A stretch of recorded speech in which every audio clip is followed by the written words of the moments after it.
திமுக அரசு மாநாடுகள் நடத்தி மக்களை ஏமாற்ற முயற்சி செய்வதாக அதிமுக மருத்துவர் அணி இணை செயலாளர் டாக்டர் சரவணன் விமர்சித்துள்ளார். மதுரையில் செய்தியாளர்களை சந்தித்த டாக்டர் சரவணன், அதிமுக தலைமையிலான மக்கள் அணிக்கும் திமுக தலைமையிலான ஊழல் அணிக்கும் தான் போட்டி இருக்கும் என தெரிவித்தார். திமுக அரசு தொடர்ந்து மாநாடுகள் நடத்தி மக்களை மூளை செலவை செய்ய முயற்சி செய்கிறது என்றும் அவற்றுக்கான செலவுகள் குறித்து விளக்கமளிக்க வேண்டும் என்றும் கூறினார். திமுக அரசு தேர்தல் வாக்குறுதிகளில் 10% கூட நிறைவேற்றவில்லை என்றும் குற்றம் சாட்டினார். மேலும் மின்கட்டணம், சொத்து வரி உயர்வால் மக்களுக்கு சுமை ஏற்படுத்தியுள்ளதாகவும் தெரிவித்தார். 2026 தேர்தலில் எடப்பாடி பழனிசாமி மீண்டும் முதலமைச்சராக பொறுப்பேற்பார் என்றும் நம்பிக்கை தெரிவித்தார். தொடர்ச்சியாக மாநாடு போட்டு மக்களை 500 ரூபாய் கொடுத்து இன்னும் அவங்களுக்கு உணவு அதுன்னு 10 லட்சம் பேருக்கு நாங்கள் சாப்பாடு போடுறோம்ன்றாங்க திருச்சி மாநாட்டில்.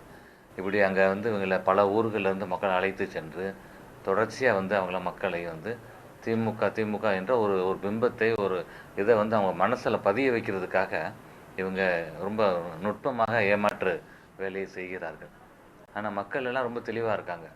நீ கொடுக்குறதெல்லாம் வாங்கிக்கிறோம், ஓட்டு போட அன்றைக்கி நாங்கள் பார்த்துக்கிறோம் அப்படின்னு மக்கள் தெளிவாக இருக்கிறார்கள். ஏன்னா திமுக அவர் என்ன சொல்கிறாரு, நேற்று திருச்சியில் பேசும்பொழுது கூட இன்ஸ்டால்மெண்ட் முறையில் எடப்பாடியார் தேர்தல் வாக்குறுதி கொடுக்குறதா சொல்கிறார். யோசித்து பார்க்கணும். ஒரு கட்சியோட தலைவர் எழுச்சி பயணம் மேற்கொள்கிறார். தமிழகத்தை காட்போமா, மக்களை காப்போம், தமிழகத்தை மீட்போம் என்ற எழுச்சி பயணத்தை நெருக்கி இன்னும் ஒரு 2-3 தொகுதி மட்டும்தான் பாக்கி, எல்லா தொகுதிக்கும் அவர் சென்று விட்டார்.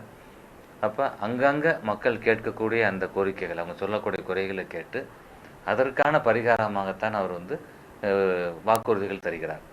அந்த வகையில் வரைக்கும் நெருக்கி ஒரு 15 வாக்குறுதிகள், முக்கியமான வாக்குறுதிகளை கொடுத்துருக்கிறார்.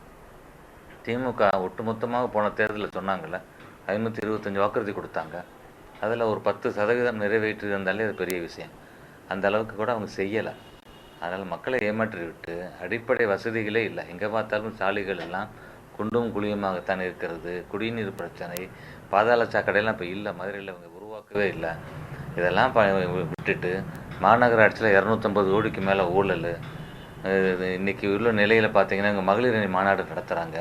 இன்றைக்கி சமூகத்தில் எப்படி நிலை இருக்கிறது, சட்டம் ஒழுங்கு சீர்கேடு, பெண்களுக்கான அந்த பாலியல் தொந்தரவு, எங்கே பார்த்தாலும் கொலை, கொள்ளை, கற்பழிப்பு, இதுதான் இன்றைக்கி நம்ம செய்தித்தாள்களில் அன்றாட பார்க்கக்கூடியது.